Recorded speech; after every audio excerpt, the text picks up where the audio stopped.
Snow White and the Seven Dwarfs. While escaping from her evil stepmother, Snow White finds a cottage in the woods that belongs to dwarfs. Snow White and the Seven Dwarfs story.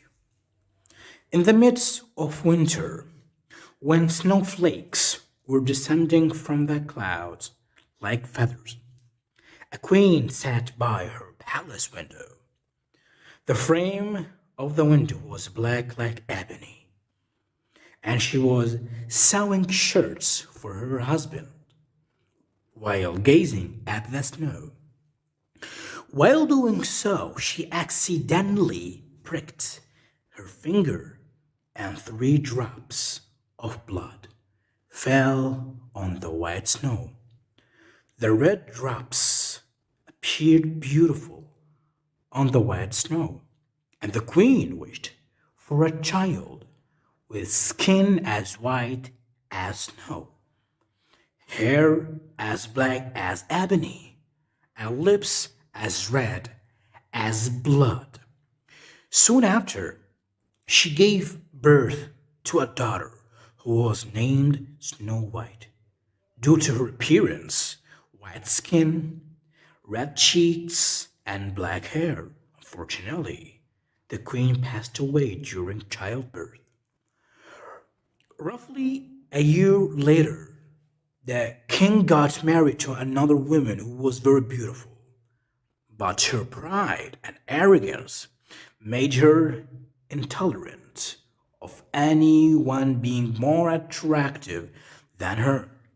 She possessed a magical mirror and would often ask her, "Mirror, mirror on the wall, who is the most beautiful of them all?"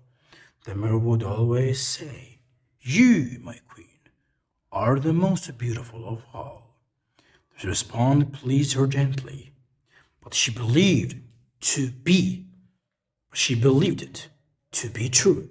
As Snow White grew up, she became more and more beautiful, and by the time she reached the age of 7, she was as beautiful as the shining sun and even more attractive than the queen herself. The queen, on the other hand, became insecure and repeatedly asked the mirror, "Mirror, mirror on the wall, who is the fairest of us all?"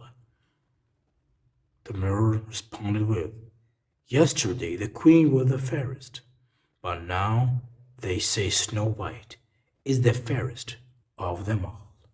The response caused the queen to become extremely envious and resentful towards Snow White. Her hatred for the young girl grew so strong that she could not stand to see her anymore. She instructed a huntsman to take Snow White to the forest and kill her, demanding her heart and tongue as proof. The huntsman agreed to do as she said, but when he took out his knife to execute her, Snow White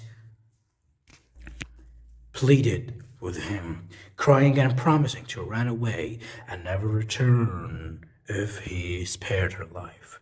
The huntsman was moved by Snow White's plea and her beauty, and he felt sorry for her. He said, "All right, go then, poor child." But he worried that she would not survive in the wild forest. Even so, he was relieved that he did not have to hurt her. The huntsman quickly killed the gazelle and took its heart and tongue as a proof of Snow White's death. He brought them to the queen and showed that he had completed the task she had given him. Snow White was now alone and without a mother. She was overwhelmed with sadness and confusion. Not knowing which direction to take, she ran until she could no longer move her feet, and as it was getting dark, she stumbled upon a small, elegant cottage. Inside, everything was tidy and small. In the center of the room was a little table with 7 little plates, each with a spoon, knife, and fork, and 7 little mugs. Against the wall were 7 little beds, lined up in a row, each with snow-white sheets.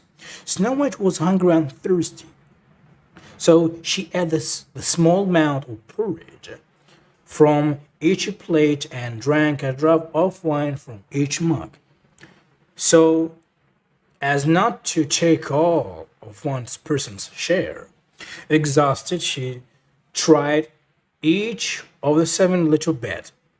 The first was uncountable, the second was too long, the fourth was too short, and the fifth was hard. The seventh was perfect.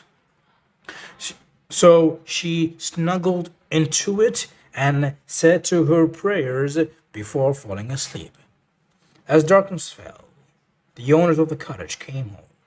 There were 7 dwarfs who worked in the mountains searching for gold and silver.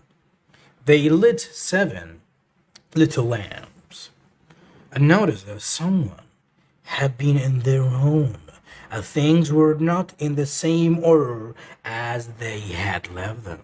The first dwarf asked who had been sitting in his chair, the second asked who had been eating from his plate, and the third asked who had been nibbling at his bread. The fourth asked who had been eating his porridge. The fifth questioned who had been muddling with his fork, while the sixth complained about someone cutting with his knife. The seventh dwarf asked who had been drinking out of his mug. The first dwarf then noted that someone had been lying on his bed and the sheets were messed up. The other dwarfs checked their beds and found out that someone had been lying in each of them too. The 7th dwarf ran up to his bed and found Snow White sleeping in it. He called the other dwarfs, who were amazed and held up their lamps to see the little girl. The dwarfs were amazed by Snow White's beauty and did not want to disturb her sleep. The dwarf whose bed she was sleeping in shared his bed with each of his companions for an hour each throughout the night. The next morning, Snow White woke up and was frightened to see the 7 dwarfs. However, they were friendly and asked her name and why she had come to their cottage. Snow White told them about how her stepmother wanted to kill her, but she had escaped and wandered around until she found their home. The dwarfs then asked if she would stay with them and take care of their whole household tasks, as such cooking, cleaning, and selling. They promised to provide for her and keep her safe from harm. Snow White agreed to their proposal and stayed with them. During that day, while the dwarfs worked in the mountain, Snow White was left alone, and they warned her to be careful of her stepmom, who might try to find her and harm her. They instructed her not to let anyone into the cottage. The queen thought that she had consumed Snow White's heart and tongue, and as a result, she considered herself the most beautiful woman in the world. One day, she stood in front of her mirror. One day, she stood in front of her mirror and asked, "Mirror, mirror on the wall, who is the fairest of us all?" The mirror responded, "The queen was the fairest yesterday. Snow White is fairest now. They say the dwarfs protect her from thy sway amid the forest far away."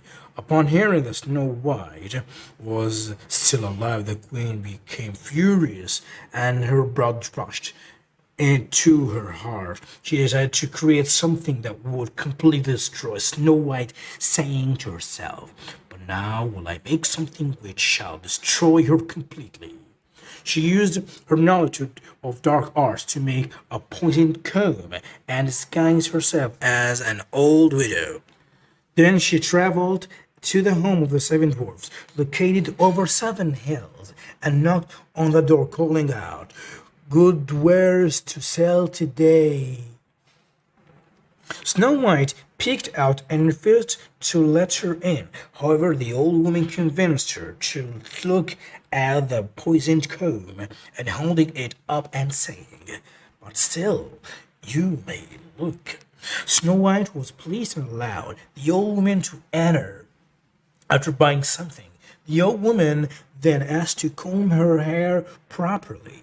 Snow White agreed, but as soon as the comb touched her hair, her poison began to work, and Snow White fell unconscious.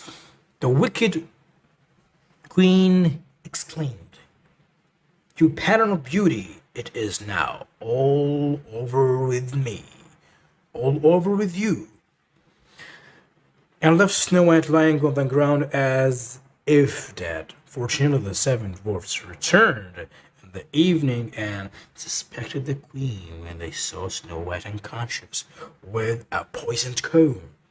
They removed the comb, and Snow White soon revived and told them what had happened. They warned her again and told her not to open the door to anyone. Meanwhile, the queen went home and consulted her mirror, receiving the same answer as before, which made her furious.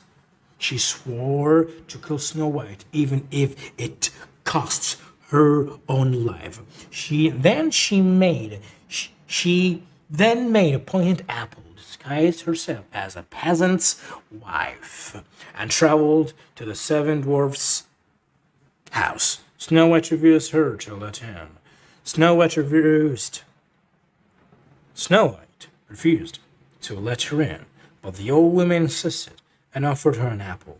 Snow White refused to take an apple, but the old woman insisted and offered to cut it in half, with Snow White eating the red cheeks and the old woman eating the core, which was the only part that was poisoned. Snow White wanted the beautiful apple so much that she couldn't resist and took the poisoned part. Immediately after eating it, she fell down dead on the ground. The queen looked at her with glittering eyes and laughed bitterly, saying, "White as snow, red as blood, black as ebony. This time the dwarfs cannot reawaken you." Well, the queen returned home and asked her mirror, "Mirror, mirror on the wall, who is the fairest of us all?" And the mirror responded, "The queen is the fairest of the day." So her envious heart was at peace. When the dwarfs returned home, they found Snow White lying on the ground, and she appeared to be dead. They tried to find anything poisonous and laced her and combed her hair and washed her with water and wine, but nothing worked. They placed her on a bier, and all 7 of them wept for 3 days without stopping. They decided to bury her, but she still looked lifelike, and her red cheeks, hot, had not faded. They didn't want to bury her in the ground, so they had a glass case made for her. They wrote her name with golden letters on the glass, stating that she was a king's daughter. They placed the glass case on the rock ledge and always had one of them watching over it. Even the birds mourned the loss of Snow White. An owl, a raven, and a dove all came to express their sorrow.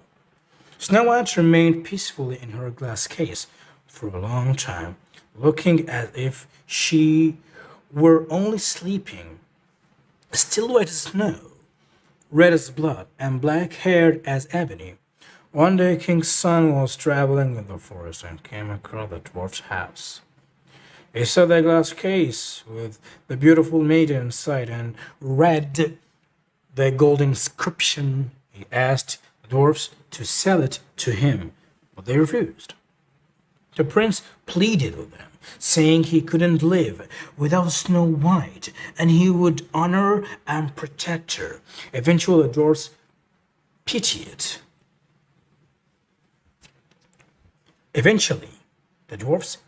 Him and gave him the case. At the prince's attempts, eventually the dwarfs pitied him and gave him the glass.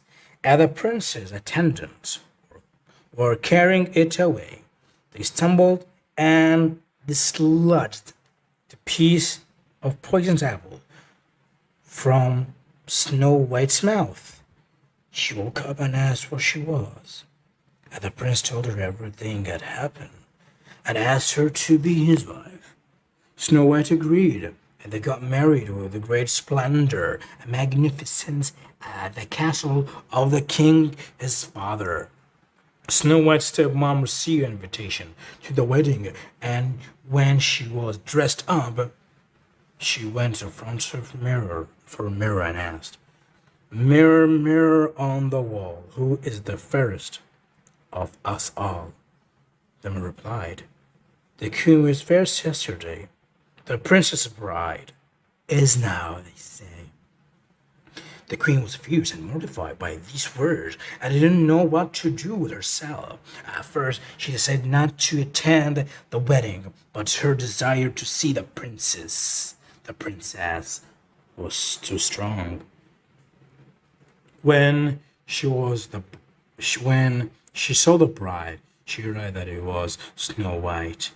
I was so shocked and enraged that she ran out of the castle and was never seen again.